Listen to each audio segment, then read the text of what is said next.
단일 종목 레버리지 ETF 이제 단일 종목 레버리지 상품들의 시가총액이 많이 줄어들었다라고 하던데 얼마나 줄었습니까?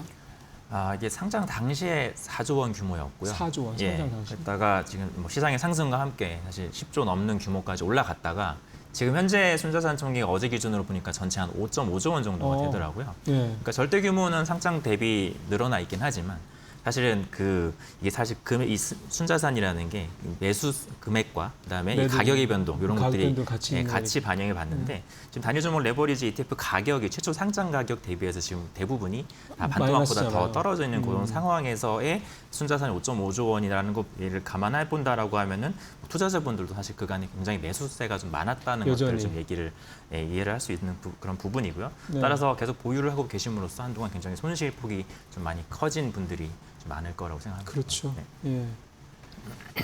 아마 팔 엄두도 못 내시는 분들이 많으실 거라는 생각이 좀 듭니다. 그러니까 강제 청산이 되는 게 아니라면 뭐 하여간 그런 부분들이 있을 거고. 근데 어쨌든 이 부분 때문에 시장에서는 극심한 하루에 10%포인트가 넘는 극심한 변동성이 뭐 지난 한 달 동안 뭐 수십 차례가 있었으니까. 네.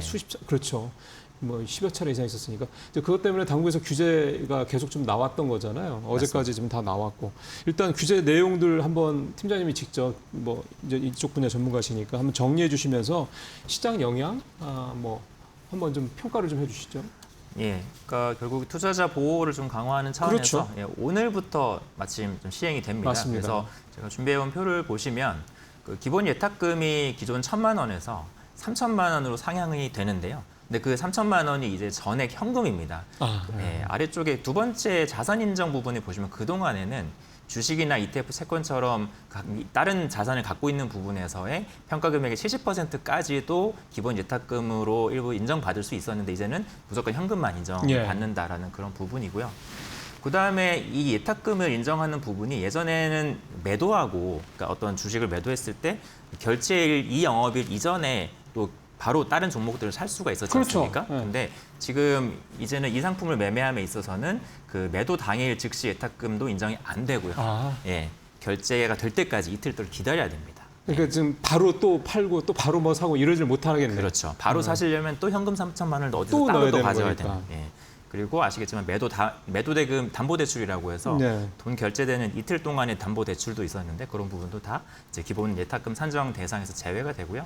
그다음에 매매 수량 단위도 이제 1주에서 20주 단위로 그러니까 소량으로 계속 자주 사고 팔고 하는 부분을 좀 차단하겠다.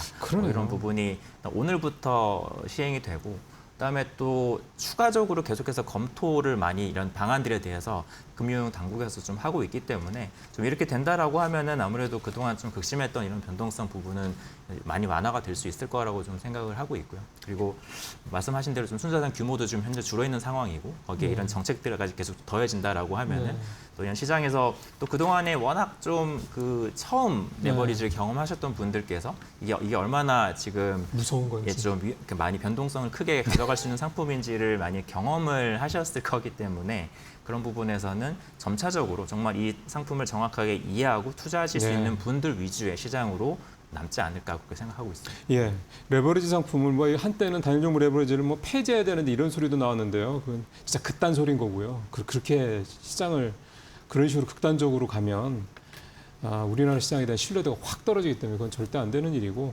그러니까 뭔가 좀 실패했다라고 그러면 그 실패한 거에 대해서 복귀를 하고 개선점을 찾아서 그게 안착을 할 수 있도록 유도를 해야 되는 게 저는 오히려 제도적인 측면에서 당국이 해야 될 일이라고 생각을 합니다. 자, 이제 결국 중요한 거는 이제 이렇게 한번 정말 크게 대고 상처도 입고 손실도 크게 보고 이런 상황을 우리가 좀 지나가고 있습니다. 이 레버리지 ETF라는 이 상품, 그게 단일 종목이든 다른 뭐 지수든 뭐 다양한 레버리지 상품들인데 이게 이제 우리 시장에서 앞으로 어떤 식으로 좀 이렇게 좀 자리를 잡아가는 게 시장에 가장 투자자들한테도 좋은 투자 어떤 방법이 될 수 있고 이럴까요?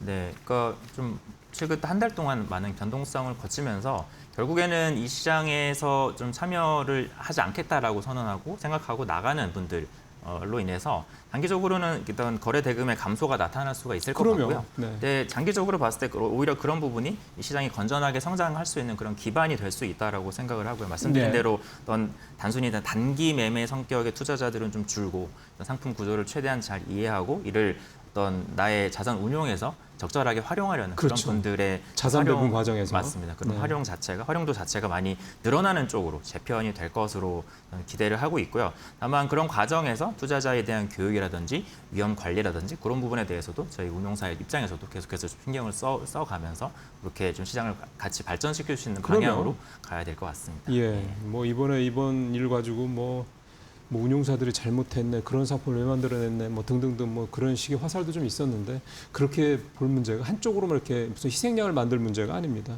이미 벌어진 일이고요. 자, 지금까지 이제 그 단위 종목 레버리지 ETF와 관련돼서 현재 상황을 좀 말씀드렸고 정부의 규제 이게 뭘 의미하는지 그런 부분들, 그다음에 향후 시장 영향까지 좀 팀장님 말씀 좀 들어봤고요. 이제 좀 ETF 본연의 얘기를 좀 해보죠. 네. 장이 깊고 변동성이 크면 분명히 이런 어떤 시장의 큰 흐름들, 변화들이 ETF 상품에 대한 수요에도 분명히 영향이 나타날 거라는 생각이 좀 들거든요. 네. 뭐 변화가 좀 눈에 보이는 게 있었습니까? 결국에 이렇게 좀 테마 위주로 투자를 하셨던 분들도 최근에는 대표 지수로의 투자 비중을 늘린다든지 안정적인. 맞습니다. 그리고 또한 이렇게 월 배당을 받아갈 수 있거나 뭐 배당주에 집중하거나 이런 형태로 일정 부분은 변동성을 해지할 수 있는 자산 투자를 좀 같이 병행하자라는 움직임들이 최근에 많이 나타나고 있거든요. 그래서 뭐 국장 같은 경우에는 코덱스 200과 같은 이제 코스피 200 지수를 추정하는 그런 대표 지수에 대한 매수세가 여전히 좀 유입세가 굉장히 컸고요. 그렇게 코스피 떨어지는 동안에도 코스피 200 사는 분들이 계속 있었다는 얘기잖아요. 맞습니다. 그 과정에서 반도체 종목을 사시던 반도체 혹은 ETF를 사시던 분들이 대표 지수를 좀 해야겠다 이렇게 생각을 좀 하시고 선회를 하시는 거죠. 그리고 저희 코덱스 200 타겟 위클리 커버드 콜이라는 상품도 있는데 지수를 적절히 따라가면서도 배당금을 월 배당으로 수취하는 그런 상품입니다. 그러다 보니까 이게 좀 시장이 흔들리더라도 이럴 때 좀 배당을 받으면서 좀 기다릴 수 있고, 다만 또 시장이 오를 때는 오르는 대로 일정 부분 참여가 되기 때문에 이런 시장 상황에 맞는 그런 어떤 적절한 상품이다라고 생각을 하면서 이런 쪽으로 유입도 많이 있었고요. 네. 그리고 여전히 그 배당소득 분리과세 이슈가 계속 좀 연내에 계속 이슈가 될 수 있을 것 같은데 그러면서 이 고배당주, 특히 이제 고배당 성향을 계속 늘려가는 그런 기업들의 수혜를 많이 입을 수 있는 종목들이 담겨 있는 코덱스 고배당주 같은 그런 ETF들도 최근에 자금 유입이 좀 컸다 이렇게 말씀드릴 수 있을 것 같습니다. 반도체 쪽에 뭐 단일 종목 레버리지뿐만이 아니라 반도체 종목들이 대거 포함된 레버리지 상품도 많잖아요. 맞습니다. 네. 그런 부분들에서 조금 유출이 좀 있습니까? 뭐 구체적인 수치까지는 뭐 필요 없고 팀장님이 쭉 보실 텐데 스크리닝을 하실 텐데 그쪽에서 좀 자금 유출이나 이런 것들이 좀 있던가요? 그러니까 뭐 순자산이 좀 감소된 부분이 있는데 그거야 뭐. 근데 미장 같은 경우에도 저희가 최근에 미국 서학개미 분들이 미국에서 어떤 종목을 많이 샀나를 보면은 또 반도체 뭐 3배 레버리지라든지 뭐 그런 쪽으로 어떻게 보면 또 계속해서 투자를 하시는 경향들도 좀 보이더라고요. 그래서 그러니까 계속 이 반도체라는 거에 뭐 최근에 삼성전자라든지 하이닉스 실적도 워낙 좋게 나왔고 하다 보니까 실적 모멘텀은 살아있는 상황이다 보니 사실 그 펀더멘털이야 좋죠. 그래서 이걸 좀 예전부터 투자하셨던 분들은 계속해서 지금이 좀 기회일 수 있겠다라고 생각을 하시고 접근하시는 분도 좀 있는 것 같습니다. 그렇죠. 이제 이게 같은 현상인데 어떤 분들은 그거를 기회로 보는 분들이 분명히 있을 수 있는 거니까. 좀 서학개미 말씀 잠깐 하셨기 때문에 최근에 뭐 기사로도 서학개미들이 최근에 국장이 좀 부진하고 조정이 깊어지고 워낙 변동성이 심하니까 뭐 이제 조금 더 안정적이고 그다음에 우리 시장에 비해서 훨씬 더 견조했잖아요. 미국 시장이. 나스닥이 또 떨어져봤자 뭐 얼마 안 됐으니까. 맞습니다. 그래서 서학개미들이 많이 미국 시장으로 갔다 그러는데 좀 전에 말씀하신 뭐 그런 3배짜리 그런 반도체 관련 뭐 레버리지 ETF 사신 분들도 계시겠지만 전체적으로 서학개미들이 가서 뭘 또 사시던가요? 사실 가장 많이 매수하신 거는 역시나 미국 대표 지수입니다.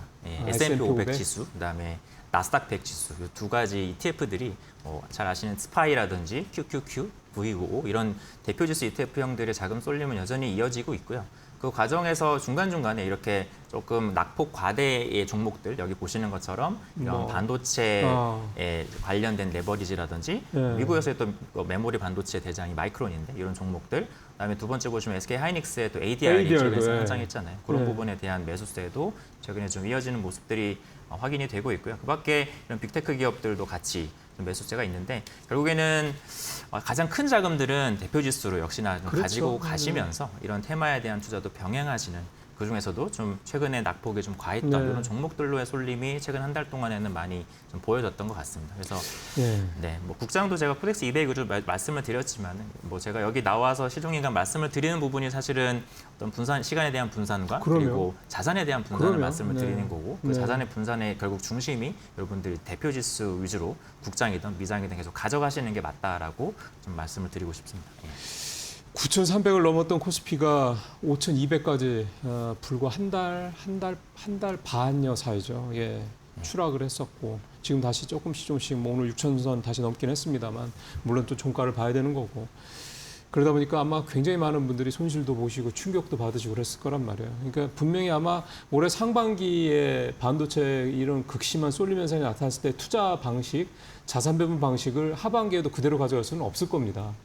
그래서 지금 어차피 좀 7월 말이기도 하고 말이기도 하고 예. 이제 뭐 8월 본격적으로 이제 하반기가 시작이 되니까 네. 이쯤에서 이제 하반기 전체를 좀 바라보는 그런 ETF 자산 배분 전략, 투자 전략 이게 좀 필요할 것 같습니다. 어떻게 예. 생각하세요? 네, 뭐 AI 관련해서 많은 걱정과 의구심들이 사실 여전히 있어 왔지만, 그렇죠. 그럼에도 불구하고 AI 혹은 반도체 이쪽에 중장기 어떤 성장성이 훼손됐다라고 보기는 좀 어렵습니다. 네, 또 네. 어제 마이크로소프트와 또 아마존에서 실적에서 또 나온 부분에서도 이제 어떤 캐펙스는 결국에는 견고한 수요에서 오고 있고, 그리고 혹시라도 그런 또 수요가 줄어드는 부분이 보이면 그쪽에서 투자를 유연하게 좀 조정할 수 있다라는 부분이 그러면. 굉장히 좀 시장에 안정감을 준 부분이 있고요. 뭐 그러니까 이게 매 분기마다 사실은 실적 발표 시즌마다 이렇게 많이 나오는 어떻게 보면 패턴입니다. 네. 계속해서 걱정이 나오고 거기를 또 해소시켜 주는 부분들이 기업의 실적 발표로 계속 이루어지는 과정에서 앞으로도 분기마다 이렇게 이런 부분이 이어질 수 있다라고 본다면 여전히 앞서 제가 말씀드렸던 그 대표 지수에 대해서 가장 많은 비중으로 들고 가시는 게 가장 역시. 맞는 것 같고요. 네. 그리고 그 다음에 성장 테마를 찾으신다면 여전히 AI, 반도체, 그다음에 혹은 기술주로 좀 네. 모여 있는 나스닥백 지수를 또 같이 주목을 해보시되 이런 부분에서는 좀 더 분할하는 전략으로. 그러게요. 예, 그렇게 그러니까 한 번에 확 몽창 사시지 말란 말씀이잖아요. 예, 맞습니다. 네. 그렇게 쪼개서 가시는 네. 필요가 있는 것 같고요. 앞서 말씀드렸던 그 배당주 혹은 배당 커버드 콜 이런 ETF들을 일정 부분 담아서 어떻게 보면은 지금 공격 테마 그 대표 지수도 성장 테마라고 본다면 그런 성장 쪽에 한 60% 그다음에 배당부터 채권 대체까지 해서 한 40%는 조금 방어적인 성격 이런 정도로 가지고 가시면서 금리라든지 이런 시장 상황들을 좀 보면서 이런 비중을 유연하게 조절해 가시는 그런 전략으로 가져가시는 게 좀 좋을 것 같다라는 생각을 하고 있습니다. 오늘 금이 들어있는 게 사실은 저희도 이 자산 배분 얘기할 때마다 항상 금 얘기를 하는데 네. 요즘 워낙에 금이 맞습니다. 가격이 예. 좀 하향세라 예. 금 얘기를 있길래 금은 뭐 저 정도 늘 하여간 5에서 10% 정도 내에서는 그냥 담아가는 거군요. 네, 포트 안에서 그 정도 비중은 그냥 깔고 가시는 필요는 있다고 보고 이게 최근 원래는 이 안전자산의 역할을 많이 하던 자산인데 이제 금리 안전자산이 아닌 것 최근 같아요. 들어가지고 위험자산과 움직이 좀 같이 가고 있거든요. 네. 그럼에도 불구하고 금의 어떤 구조적인 수요의 성장이라든지 그렇죠. 예, 혹은 또 정말 큰 위기가 왔을 때 금이 역시나 또 안전자산의 역할을 해줄 수 있다라는 그런 기대감이 있는 네. 자산이기 때문에 그런 차원에서는 그 정도 비중으로는 가지고 가실만 하다라는 말씀을 드리고 싶습니다.